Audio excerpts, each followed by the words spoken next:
Hey everybody, we're here talking about 4.NF.6, which is relating fractions to decimals. This is in our math notebook. A decimal is another way to represent a part of a whole. Decimals relate to fractions that have denominators of tens, hundreds, and more. A decimal point is used to separate a whole number from part of a number. Okay, down here you are familiar with these two charts, this being the tens chart and this being a hundreds chart. On both of these charts right now, 5 is represented, so 5 tenths, and then over here 50 hundredths are represented. And in decimal form, they would look like this.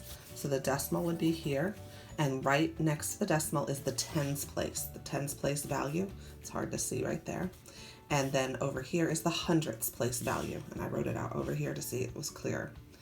This side, the left side of the decimal, is a whole number, okay? So this is just an introduction, and you'll be practicing more. Here we go. When you have 4 tenths, what you would do is you would put decimal and you would put the 4 right in the tens place. You can add a 0 to the front of it to hold the whole place value. Over here we have 40 hundredths.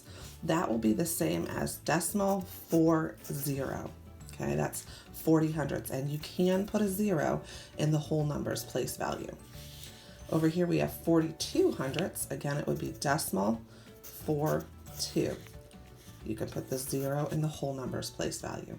Okay. When we're talking about decimals, we can talk about them in different forms, just like we did with large numbers. 0.59 would be the standard form, how we would normally see a decimal. This is called 59 hundredths.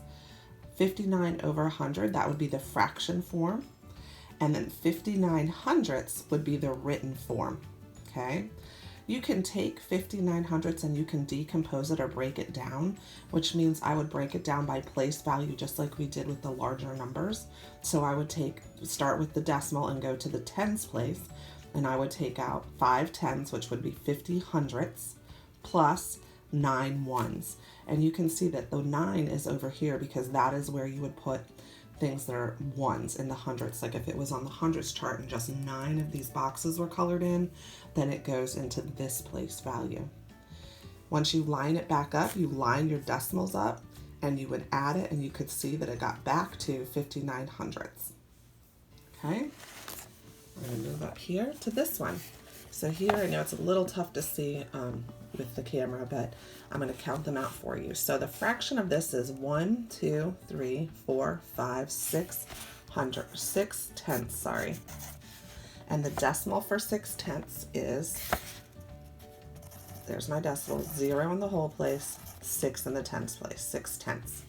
The word form is 6 tenths. Okay. Down here, I have a hundreds chart, and I can see that I have 10, 20, 30, 40, 50 hundredths plus 51, 52, 53, 54, 55, 56, 57, 58. So I know the fraction form of that is 58 100ths. The decimal form would be decimal, put the 0 for the whole number, 58. I would write that out by doing 58 hundredths. Okay. Down here I have 1, 2, 3. So that would be 3 tenths. That would be represented by decimal, put your 0 where your whole number goes, 3. 3 in the tens place.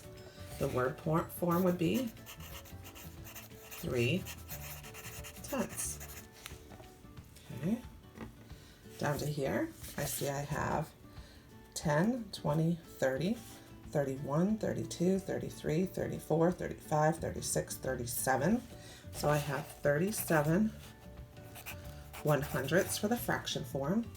The decimal form, it turns into decimal 37. I would write that out by writing 37 hundredths. There we go.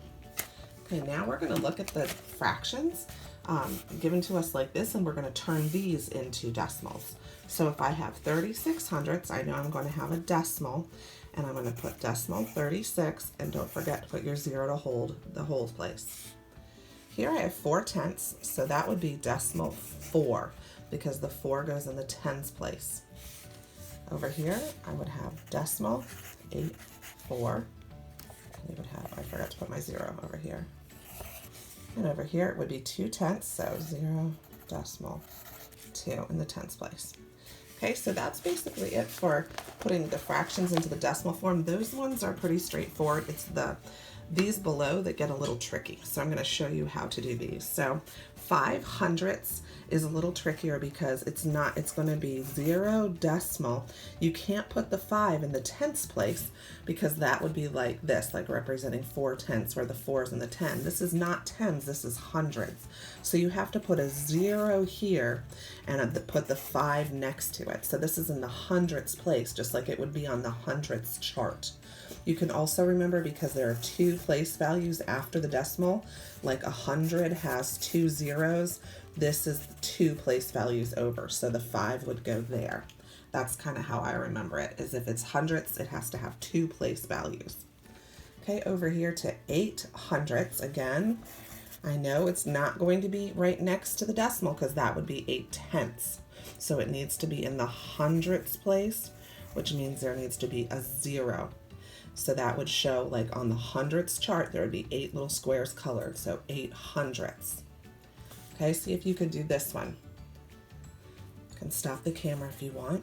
And now let's see if we match. So it would be 0, decimal, 0, 4, 4/100ths. Okay, those are the trickier ones, so you got to just slow down and remember which place value to put them in. And the place value chart is just like this: whole number, decimal, tenths place, hundredths place. You might want to write that at the top of your paper or on a sticky note while you're doing NF.6. Thank you.